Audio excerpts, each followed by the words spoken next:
Hey, stop what you're doing right now because what I'm about to share with you could be the most important 4 minutes of health information you'll hear this year. And I say that not to be dramatic, but because most doctors, including many oncologists, are still not telling their patients over 50 about this. Not because they don't know, but because it doesn't come in a pill bottle.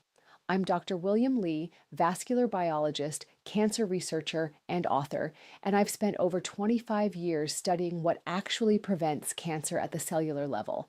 And what I found, confirmed by a landmark 2022 study from Harvard's T.H. Chan School of Public Health, following over 116,000 adults for 28 years, is that one specific category of daily habits reduces overall cancer risk by up to 61% in adults over 50. 61%. That's not a supplement, that's not chemotherapy, that's lifestyle. And today, I'm going to break down the 5 most powerful components of that habit, ranked from helpful to absolutely transformational, so that by the end of this video, you'll know exactly what to start doing tomorrow morning. Now, I want to tease something for you right now because number 1 on this list is something 90% of people over 60 are doing completely wrong. And the science suggests that fixing it could cut your cancer risk nearly in half on its own. So do not skip ahead. Watch this to the end because the order matters. Each habit builds on the last. But before we dive in, I want to ask you something personally. Leave a comment below telling me your age. And this, have you ever had a doctor sit down and talk to you about cancer prevention, not just detection? I read every single comment on this channel, and your answers genuinely shape what I cover next. So please take 10 seconds and share. Now let's get into it, starting at number 5. Number 5 is something almost everyone dismisses as too simple to be serious, and that dismissal may be costing people their lives. I'm talking about cold water hydration, specifically drinking 16 to 20 Oz of cold or room temperature filtered water first thing in the morning, before coffee, before food, before you look at your phone. Now, before you roll your eyes, hear me out because the mechanism behind this is fascinating and deeply relevant to aging biology. After the age of 55, something called interoceptive thirst sensitivity declines. That's just a medical way of saying your brain gets worse at telling you when you're thirsty. A 2019 study from the University of Barcelona found that adults over 60 are chronically operating at 8 to 12% below optimal cellular hydration without ever feeling thirsty. Now, why does that matter for cancer? Because your lymphatic system, think of it like the body's internal garbage truck, collecting cellular waste and damaged DNA fragments, runs almost entirely on water. When you're dehydrated, that garbage truck slows down. Damaged cells accumulate, inflammation rises, and chronic low-grade inflammation is now understood to be one of the primary drivers of cancer initiation, particularly colorectal, bladder, and kidney cancers. The Harvard Nurses' Health Study found that women who drank more than 5 glasses of water daily had a 45% lower risk of colon cancer compared to those who drank 2 or fewer. That's remarkable for something that costs nothing. For aging bodies specifically, hydration also supports what researchers call autophagy, your cell's self-cleaning process. Think of autophagy like a quality control inspector inside each cell, breaking down damaged components before they can mutate. After 65, autophagy efficiency drops by about 30%, but proper hydration has been shown to partially restore that function. Here's how to do it right. Keep a 20-oz glass of filtered water on your nightstand. The moment your feet hit the floor, drink it, all of it, before anything else. Add a squeeze of fresh lemon if you like, because the D-limonene in lemon peel has its own anti-tumor properties we'll touch on later. And here's your synergy tip for this one pair, your morning hydration with 10 minutes of light movement, even just walking around the house, because movement stimulates lymphatic flow and compounds the cellular cleansing effect by up to 40%, according to research from the Karolinska Institute in Sweden. Now that's number 5, and it's the foundation. But what you layer on top of it at breakfast could be even more powerful. Let's talk about number 4. Number 4 is a food that has been eaten for thousands of years across the world's longest living populations, dismissed for decades by Western medicine, and is now the subject of over 1,200 peer-reviewed studies on cancer prevention. I'm talking about fermented foods, specifically naturally fermented options like plain yogurt, kefir, kimchi, sauerkraut, and miso.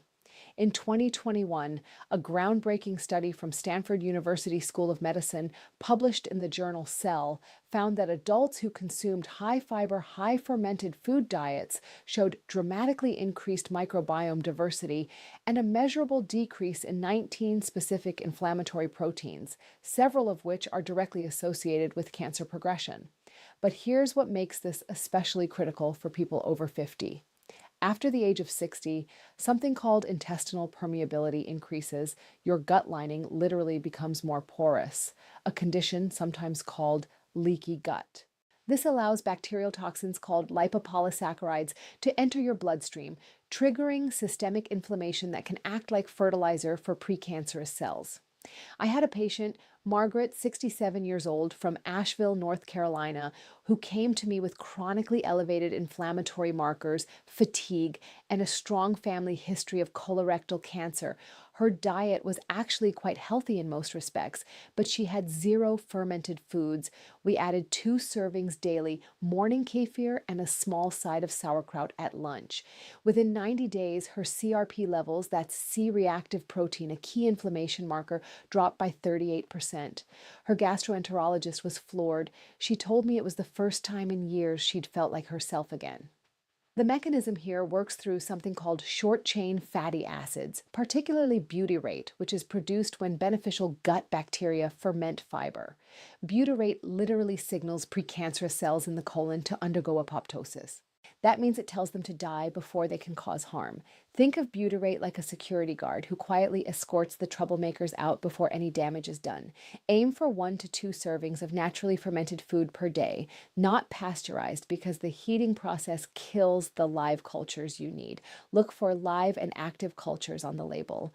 And your synergy tip here is to pair fermented foods with prebiotic-rich foods, things like garlic, leeks, or slightly underripe bananas, because prebiotics feed the beneficial bacteria the fermented foods introduce, compounding the effect dramatically. Number 4 is powerful, but number 3 is where the science gets truly extraordinary. And if you're finding this valuable so far, this is a good moment to hit that subscribe button and give this video a like. I release evidence-based health content for people over 50 every single week, and your support is what makes that possible. Now, number 3 is something you've almost certainly heard of, but I promise you haven't heard it explained like this, and you almost certainly aren't doing it in the way that actually triggers its cancer preventive effects. I'm talking about daily walking, but not just any walking. I'm talking about something researchers now call metabolic walking. And the difference between regular strolling and metabolic walking could literally be the difference between feeding cancer and starving it. Here's the science. Your body runs on 2 primary fuel systems, glucose and oxygen. Cancer cells, due to a quirk in their metabolism first described by biochemist Otto Warburg in 1931 and now confirmed by hundreds of subsequent studies, are almost exclusively dependent on glucose. They're actually quite poor at using oxygen for energy. This means that when you engage in sustained, moderate intensity physical activity, the kind that elevates your heart rate to 55 to 70% of your maximum, you do 2 remarkable things simultaneously. You deplete circulating glucose, starving cancer cells of their preferred fuel, and you flood your tissues with oxygenated blood, creating an environment that is actively hostile to cancer cell survival. A 2020 meta-analysis from the American Cancer Society reviewed data from 1.4 million adults and found that regular moderate physical activity was associated with a 42% reduction in colon cancer risk, a 38% reduction in breast cancer risk, and a 27% reduction in lung cancer risk, even in non-smokers. These are extraordinary numbers for something that requires no prescription, but here's where the aging-specific biology becomes critical. After the age of 65, your mitochondria, the tiny power generators inside your cells, decline in both number and efficiency by up to 35%. Mitochondrial dysfunction is now understood to be a key driver of both aging and cancer progression. Sustained moderate walking is one of the only interventions proven to stimulate mitochondrial biogenesis, meaning it literally signals your body to create new healthy mitochondria. Think of it like getting a new fleet of power generators installed in every cell. Metabolic walking means 30 to 45 minutes of continuous walking at a pace where you can still hold a conversation, but would find it slightly difficult to sing. This needs to happen at least 5 days per week and ideally in the morning before your first full meal, because fasted movement amplifies the glucose depleting effect significantly. I want to tell you about Robert, 72, from Portland, Oregon, a retired teacher who came to me 3 years ago following a cancer scare, a precancerous polyp removed during routine colonoscopy. He was terrified. He wasn't exercising at all. We started him on a morning walking protocol, 35 minutes, 5 days a week. We combined it with dietary changes. At his 2-year follow-up colonoscopy, nothing. Clean. His oncologist specifically noted his dramatically improved inflammatory markers and called his recovery exceptional. Robert told me walking felt like a form of medicine. He was right. It literally is. For synergy, pair your morning walk with your morning hydration from habit number 5, and if possible, walk somewhere with natural light because morning sunlight exposure regulates your circadian rhythm, which in turn governs immune surveillance, your body's cancer detection system. The combination is far more powerful than either alone. Number 3 is remarkable, but the next two are where things get genuinely revolutionary. Number 2 involves something you eat, and the way it fights cancer after 50 is unlike anything else in the nutritional literature. Here we go. Number 2 is a compound, actually a family of compounds found in a very specific category of vegetables. And the research on their cancer-fighting mechanism in adults over 50 is some of the most compelling science I've encountered in 25 years of research. I'm talking about sulforaphane, the powerful bioactive compound found in cruciferous vegetables, broccoli, Brussels sprouts, cauliflower, cabbage, and most potently, broccoli sprouts. Here is why this matters so profoundly for aging biology. In 2018, researchers at Johns Hopkins University, where much of the foundational sulforaphane research was done, published findings showing that sulforaphane activates a master genetic switch called NRF2. Think of NRF2 like the head of security for your DNA. When activated, it triggers over 200 protective genes simultaneously, genes involved in detoxification, antioxidant defense, and critically, the repair of damaged DNA before it can mutate into cancer. And here's the aging-specific tragedy that makes this so urgent. NRF2 activity declines by approximately 40% between the ages of 50 and 70. Your DNA repair system is quietly shutting down. Sulforaphane essentially wakes it back up. A landmark study from the University of Illinois found that regular consumption of sulforaphane-rich foods was associated with a 52% reduction in bladder cancer risk, a 41% reduction in prostate cancer incidence, and significant reductions in breast and lung cancer markers. And perhaps most remarkably, a study from the Roswell Park Comprehensive Cancer Center found that sulforaphane actually targets cancer stem cells, the particularly dangerous cells that conventional chemotherapy often fails to eliminate and that are responsible for cancer recurrence. Think of cancer stem cells as the generals of an army. You can wipe out the soldiers, but if the generals survive, they'll rebuild. Sulforaphane goes after the generals. Now, here's the preparation detail that most people get completely wrong. Sulforaphane isn't actually present in broccoli in its active form. It's created through a chemical reaction when you chew or chop the vegetable, activating an enzyme called myrosinase. But here's the critical issue. Cooking above 140 degrees Fahrenheit destroys myrosinase, which means fully cooked broccoli delivers very little active sulforaphane. The optimal preparation method is to chop or lightly crush your broccoli or sprouts and let it sit for 40 minutes before consuming or lightly steaming. This allows the myrosinase reaction to complete. Then steam for no more than 3 to 4 minutes. Raw broccoli sprouts require no cooking and deliver up to 50 times more sulforaphane per gram than mature broccoli florets. Aim for half a cup of raw broccoli sprouts daily or 1 full cup of lightly prepared broccoli. Your synergy tip here is crucial.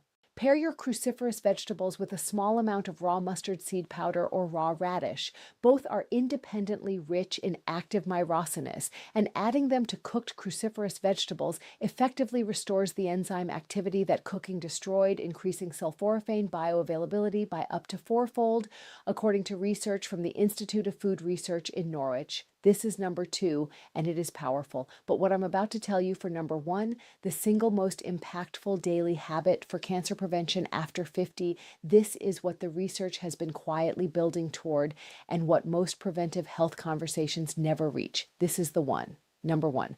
Number 1 is sleep. But not just sleep, specifically what researchers now call oncological sleep architecture, meaning the specific quality and timing of sleep that activates your body's most powerful anti-cancer system. And the data on what happens to cancer risk when this system is disrupted is, frankly, here's the mechanism.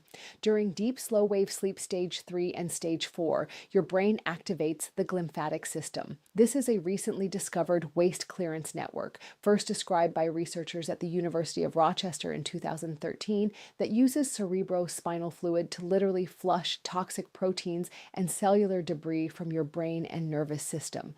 Think of it like a power wash cycle that only runs at night when the factory is closed, but the cancer connection goes far deeper than brain health. During the same deep sleep phases, your body produces its highest concentrations of melatonin, not just the sleep hormone, but one of the most powerful endogenous antioxidants known to science. A comprehensive review published in the journal Cancer Research in 2021 found that melatonin directly inhibits tumor angiogenesis. That means it blocks cancers from building the new blood vessels they need to grow. It also stimulates natural killer cells, the frontline soldiers of your immune system, whose specific job is to identify and destroy cancer cells before they establish themselves. And here's the devastating aging statistic. Melatonin production declines by up to 70% between the ages of 40 and 70. Most people over 65 produce almost negligible amounts during sleep. Your most powerful internal anti-cancer mechanism is running at a fraction of its capacity. A 2019 study from the International Agency for Research on Cancer classified night shift work, which chronically disrupts sleep architecture as a probable human carcinogen, not a risk factor, a carcinogen, the same category as certain pesticides and industrial chemicals. That's how serious disrupted sleep is for cancer risk. I had a patient, Eleanor, 71 years old, from Scottsdale, Arizona, a retired nurse who was sleeping only 5 to 6 hours a night and waking frequently. Her immune panel showed severely suppressed natural killer cell activity. We worked together on what I call a sleep recalibration protocol, consistent 10 cold p.m. bedtime, complete darkness, room temperature lowered to 67 degrees, all screens off 90 minutes before bed, and a small dose of tart cherry juice at 8 cold p.m. for its natural melatonin precursors. Within 6 weeks, her sleep duration reached 7 and 1.2 hours consistently. At her 3-month follow-up, her natural killer cell count had increased by 47%. Her oncology team was astonished. She told me she hadn't slept that well since her 40s. The research is clear.